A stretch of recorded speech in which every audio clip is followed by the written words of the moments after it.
They always told me I was the sentimental one, the family guy who wrapped presents like a small production and took the holidays seriously. That was true. I'd start shopping in August, make a playlist for each gift, and obsess over presentation until the boughs looked like tiny sculptures. But for 5 years, one relationship turned that joy into a slow, grinding irritation that lodged in my chest like gravel. My sister-in-law, let's call her Claire, lives like she's walking through a magazine spread. Paralegal by title, trust fund by reality. She has a closet of designer bags that could double as rental inventory and cars that would make any car enthusiast do a double take. Land Rover, Porsche, Tesla. Enough leather and chrome to blind you in midday sun. My brother, meanwhile, brags about every corner he's cut to keep their mortgage rolling. They're comfortable in a way most people only see on TV. And yet every holiday, every birthday, every important moment, the one thing that showed up at our door from them consistently was garbage. Not metaphorical garbage. Literal. Jigsaw puzzles with pieces missing, plastic Disney knick-knacks from clearance bins, a scratched picture frame with the glass broken, a vintage action figure missing an arm. The worst part wasn't the items themselves. It was the message those items screamed louder than anything. You don't matter to us. We checked a Goodwill box and called it love. It cut because I poured something different into gifts. Anthropology calendars, Nordstrom purses, Foul Schwartz toys for the kid, hand-picked Lego sets. Real deliberate thought. I gave until my wallet sighed and my heart felt warm. And not one thank you. No card, no text, no half-hearted thanks when I caught them at a family dinner. For 5 years, I tried subtlety. I gifted them a set of thank you cards with stamps on top, a little hint smeared like honey on the table, and Claire left the box unopened on the guest room dresser. I remember the exact feel of that day, the paper crinkling in my fingers, the warmth of the kitchen light, and a sense of disbelief like a hand slapped against my face. I went from puzzled to small, contained anger, the kind where your jaw tightens and your palms get a little slick. You learn a lot about people by watching what they return to habitually.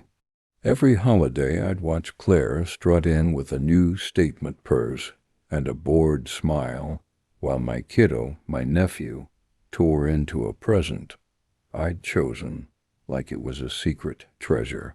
I wanted to teach gratitude, to model it, but modeling only works if the class shows up. So the annoyance turned into a rule in my head. If they wanted to treat our gifts like clutter, we'd stop playing by their rules. If they wanted to give us garbage, I'd give them something that matched the energy, but with a little extra justice baked in. Not cruel. Proportionate.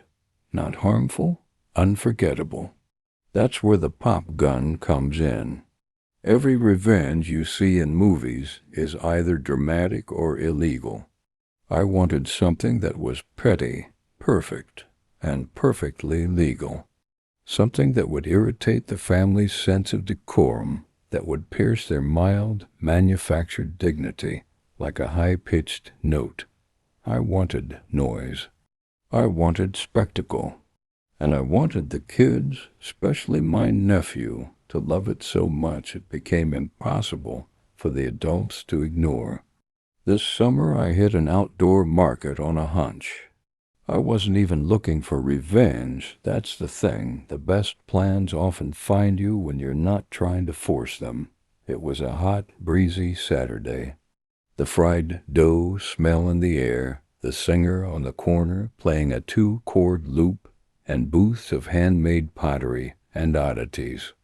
And there it was, a vendor with a stack of neon-colored pop guns. They were about the size of a forearm, bright green and orange, and promised the loudest pop of the season. The demo involved a kid pulling the trigger and the thing making a dry, ear-popping snap, combined with a little plastic piece popping out and fizzing. In the moment, it was ridiculous. In the moment, it was glorious. I remember the sensation as I picked it up. The plastic was light, warm from the sun, and slightly sticky with whatever the vendor used as polish. A little grin creased my face. I bought 2 and walked back to the car with them, hidden under my arm like contraband. The purchase felt small and delicious, like slipping candy into your pocket at a movie theater. I told myself I'd given them before, the clever little toys, the oddball delights, but this one carried a different charge. This one was a test. We hadn't planned to attend that year. Work, a scheduling clash, and a worn-out need for peace kept us away, so we missed the actual get-together. Lucky for me, Grandma had a direct line to the family chaos. She live-texted updates like a newsroom. A week earlier, when my nephew came over for pancakes, I'd given him the pop gun. He'd later bring it with him to the party. His face was immediate, eyes wide, a laugh that burst out of him before the toy even popped. That sound is a kind of currency. Kids give pure reactions, they don't sanitize them. Fast forward to Grandma's dramatic play-by-play. Text message after text message rolled into my phone. At first it was a neutral report. He won't put it down. Then a note that made me sit straighter. Claire's parents left after 15 minutes. They couldn't handle the noise. Then the one I'd been scheming for. It's become an issue. Everyone's on edge. Picture the scene the way I did when I heard it. The living room, Claire's parents perched on a leather couch like museum patrons, her father's eyebrows knitting as each sharp pop cut the air. Claire, who usually wore pleasure like perfume, now pulled at her hair once, twice, and then made an attempt at diplomacy that failed when the pop gun fired right into the middle of her attempt. Her smile thinned. My brother tried to laugh it off, but you could see the color drain as he realized no amount of designer leather could buy them immunity from the small, relentless joy radiating from a kid who discovered his favorite thing. What made it delicious, what made it feel fair, wasn't that people were uncomfortable. It was the symmetry. For 5 years they'd been making small, careless exchanges that said, "You're not worth the time." This time the sound of a toy echoed that exact dismissal back at them, not in cruelty, but in exposure. Their house, which smelled like new leather and sanitized wealth, was invaded by a child's unfiltered delight in the human chaos that follows. The adults were not in control. The kid was, and that was the point. Revenge rarely feels as tidy as you imagine. There's always a moment of pause where you wonder if you've crossed a line. I had that tiny flicker of second-guessing. What if I'd embarrassed someone unfairly? But then I remembered the thank you card sets collecting dust on Claire's dresser, and the missing piece puzzles that sat in our attic like monuments to indifference. This was small. This was poetic. And it brought, for the first time in a long while, a little balance to a one-sided ledger. My reaction when Grandma sent the final text was a burst of laughter that surprised even me. It rose from somewhere lodged in my ribs and spilled out loud and unashamed. There's a weight that lifts when injustice is pushed back, not by fury, but by cleverness. I felt light. Vindicated, yes, but more than that, seen. Maybe that's the real currency of these things. Not making them suffer, but refusing to swallow the slight and choosing, instead to answer it with something that leaves everyone a story to tell. After the gathering, I didn't gloat publicly. I sent a short text to Claire that read, "Glad he liked it." 2 words that meant, I noticed. 2 words that were both soft and needle-sharp. She didn't reply.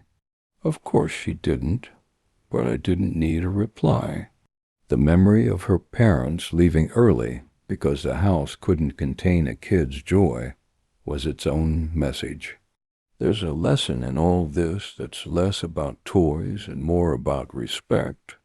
You can have all the status symbols in the world, cars, real estate, designer labels, but the measure of a person often shows up in small rituals.